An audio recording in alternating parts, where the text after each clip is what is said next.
So, before the book signing, and I really strongly urge you to get this book. It's a really fantastic read. And like I said, it's fun, and you will learn so much about the people from San Pedro. We have a couple of special treats, starting with a reading from Craig's book, chapter 22, Cohesion to be specific, delivered to us by the fine young women of I Want to Dance Surf Rock Straight Out of Pedro, Bombon. Quick note following the reading, a set by San Pedro's recess record sensation, the Underground Railroad to Candyland. Okay.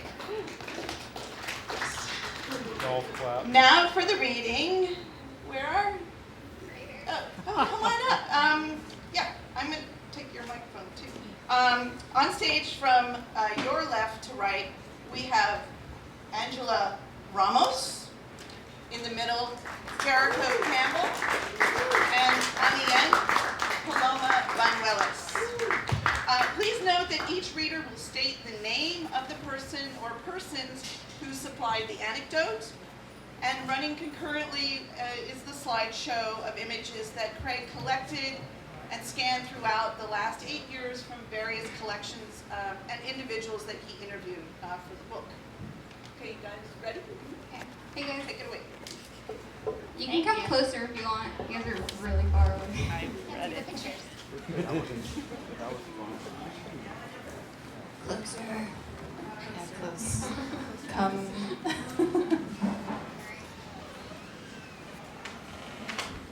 Lena Cedillo. The early Pedro punk scene happened pretty much organically. It was mainly a few groups of friends who had been inspired by what was going on in LA and beyond, and getting together to have fun and see what happened. Gary Jacoboli. Other than the Minutemen, Mary Cooper and the Rolling Girls, Gino Cousteau, and Martin Tamburovich, there weren't a lot of people that I knew from Pedro out in the scene. We would hook up with Joe and Lena and her brother from Wilmington. We'd run into a few others from outlying areas. Later, Greg, Marlon, Gigi, and Annette started hanging out, but it was a pretty small group at the beginning. Lena Cedillo. Wilmington and San Pedro were kind of combined.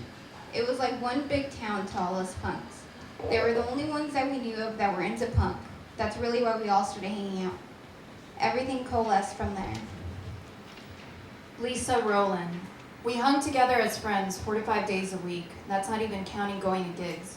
Spending time at the park together, going to each other's houses, that's what I liked about it. It gave me a sense of community in my hometown of like-minded people that made me feel comfortable being myself around them.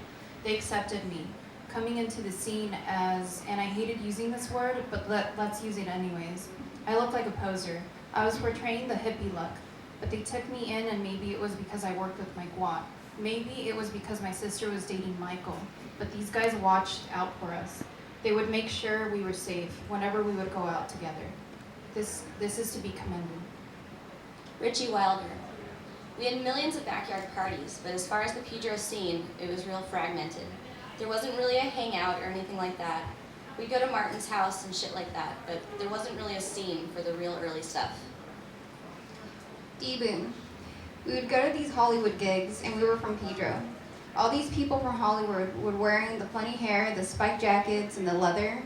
We were here, wearing Levi's, tennis shoes, and hang 10 shirts, or whatever it was. It really bothered them quite a bit. We just used to go to watch the bands. The way I looked at it, we were suburb kids, and they were city dwellers, the Hollywood crowd. Joe Baiza. You had the Hollywood punk scene, and then after that, some of the suburbs started coming up with their own scenes, like Hermosa Beach with the church and Huntington Beach. Richie Wilder. We would alternate parties. One Saturday night, something would go on here in Pedro. Then it was at the church or Suburban Lawn Studio. It wasn't just Pedro people, it was a mix, which was cool. You got to meet all these freaks from different areas, and you had a commonality. Lena Cedillo. In retrospect, our scene was very small, but it was ours. It was just whatever bands were there and their friends. At the time for us, it was our world, so it seemed bigger. I think you would find that to be true of all the scenes in different cities everywhere. Everybody had their own scene. Everybody would congregate in Hollywood and then go back to their own little scenes. Richie Wilder. There was no definition of what punk rock was. It was all over the map. There was no template. There wasn't anything to follow. We didn't know if it was right or wrong or what. Lena Cedillo. Being isolated enough from the Hollywood scene while being aware of it, I think was a huge benefit in that no one felt the need to conform, and we were free to develop our own look and sound. Jared Jacopoli. We would all try to go to shows together and try and arrange the trip, using the smallest number of vehicles. I had the temperamental brown VW Bug. It was often a rattling death trap sardine can, with tattooed arms and legs sprayed akimbo out the windows and wind wings, and me having to struggle to slap the gear shift around a couple knees to get into third gear. What was I, some kind of goddamn punk chauffeur? Always drove. I guess it was my own fault. I seldom drank and always worked, so it was natural that I was always the default designated dupe for all those thankless, worthless leeches. Lena Cedillo knew a lot of people from out of town, Orange County and Hollywood. She was always very friendly, charming, and never carried a map around to help her decide who she liked. She really helped broaden things when she was out with us. We'd be drinking in a corner, and she would be out talking to everyone. She'd open us up. She made it easy to know other people. Joe Biza. Greg Hurley had a lot of friends that were starting bands. He had a band. All of these little groups started popping up. They all sounded different too. The San Pedro scene. It seemed like all the people involved in that scene challenged themselves to be different. So instead of sounding like the band that was the most popular, let's sound like those guys. Everyone likes them. It was a challenge to be different than the next band. That's what was so interesting about the early Pedro punk scene. The Pedro scene was always these awkward little groups. Mike Watt. Guys were fired up by this scene to get creative. No nurture. It was the scene that fired people up. It had nothing to do with rock and roll. It's hard to tell people that because they had to be there to know it. It was kind of a contagious situation. Joe Biza. Everyone was trying something new. If you were going to start a band, you better not try and sound like one of the other groups. Everyone had different instrumentations and combinations. Oh, I'm starting a band with a guy on clarinet, a drummer, and guitar only. Okay, no one's done that yet in Pedro. And then someone else would have another type of group, just trying to be adventurous. It was that type of feeling in the air. Everyone had to do something different. The Minutemen were really original, so they led the way for everyone. Michael Curcio. The Minutemen were the band of the scene. They were like the sun, and all of the other bands were the planets that rotated around them. Every scene has the band, and they were it. Without them, I don't think the scene would have had an anchor. Lena Cedillo. Even now, you listen to what was coming out of Pedro then, and it's still original and radical sounding. Mike Brinson. It wasn't like, wow, San Pedro, that's the hotbed of punk rock, but knuckleheads like me kept it alive. Jeffrey McClellan. There wasn't as defined a scene in San Pedro as opposed to LA, even though people would congregate in the same places down here. There was not a defined sound, and rather than that being a plus, it's almost like people took it as if it were a negative. That's the way I perceived it. I think many of the hardcore bands that emerged in Los Angeles that played the club scene sounded alike, and the bands traveled in packs, and their fans traveled in packs, and they had a cookie-cutter sound. Jimmy Sladen. The Pedro punk scene I was involved with was really low-key, blue-collar, and everyone was really cool. There weren't the airs that the Hollywood, West LA, or Orange County scenes had. Richie Wilder. Later it turned into the Star Theater where we'd have a place to hang out. Then we'd start looking for bars or clubs like Capone's and Dancing Waters where we were able to start having proper shows. And that's when it actually turned into something a little more tangible. But up to that point, it was all over the map. Lena Cedillo. If anyone deserves the credit for providing the means for the scene to develop, it would have to be Jimmy Mack. His generosity in making his theater available to for all us to hang out and rehearse and hold gigs cannot be overstated. Jeffrey McClellan. One of the cool things about San Pedro is it has this persona of a small town, but it always has the edginess of a port town, which lent itself very well to an underground art and music scene. Michael Curcio. There is a different dichotomy here that wasn't going on in other places. I used to call it Art of the Harbor. Alma McClay. I don't remember it being all punks. I remember it being a whole variety of people that like to go to parties. I think when the band started multiplying, when there started to be more bands than just the Minutemen and Saccharine Trust, it started weeding out the people that weren't really into music, the early scene. Everybody went from party to party, and the punk bands were the only ones that would play for free. The people that didn't really like the music stopped going to the parties. To me, it was just friends. Anonymous. It didn't seem like it was just a straight-up music connection. You lived in the same place, you did the same things, and you liked the same stuff. So it had more of a family feeling. Carla Basilich. The thing about Pedro back in 1980, 1981, even now, any kind of person went to the gigs. Hippies, stoners, cholos, surfers, regular longshoreman type people, and high school chicks, flopping out of their DoorDash jeans. If those people were at gigs up in Hollywood, they'd all get jumped for having long hair and clothes they bought at regular Gap type stores. That was one thing about Pedro to be proud of, and still am. You can be whoever there. Well, maybe not gay. There were rivalries at school, surfers, stoners, lowriders, but everyone was there, and you grew up knowing the world is filled with all kinds. And it doesn't necessarily matter what you wear. Okay, wait, not true. Everyone had their own kinds of clothes at school. Certain kinds of belts, chinos, flip-flops, wallabies, and duck shoes.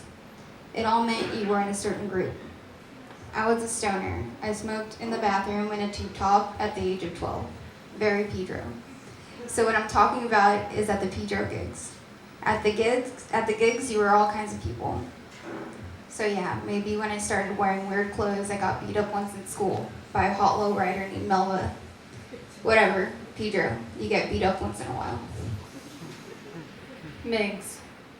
We would make pilgrimages to Zet Records in Long Beach and the clubs in Hollywood. We would identify one another by our attire and have an instant connection.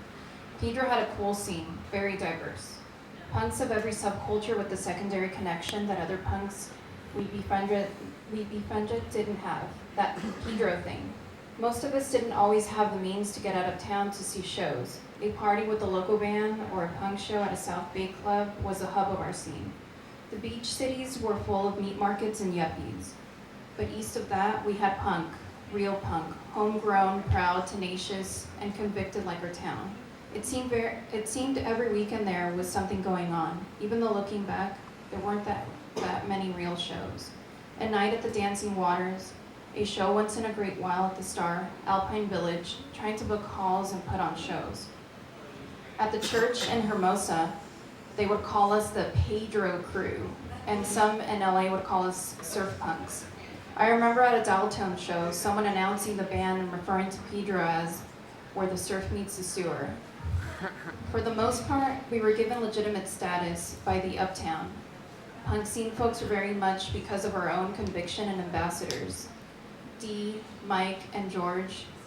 We mixed well and brought our own punk ethos with us, still evident to this day.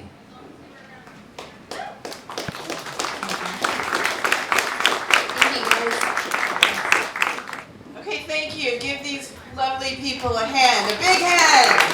Good. All right.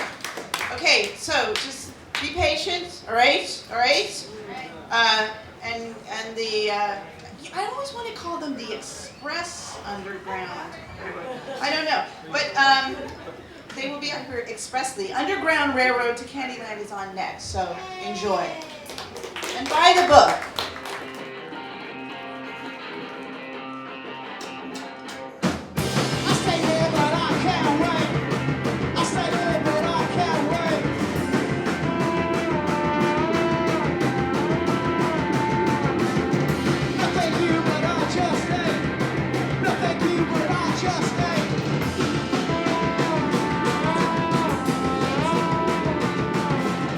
I'm thirsty, but I can't drink.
Thank you. We got a few left, and thanks for coming out for this. Buy that book; it's really good.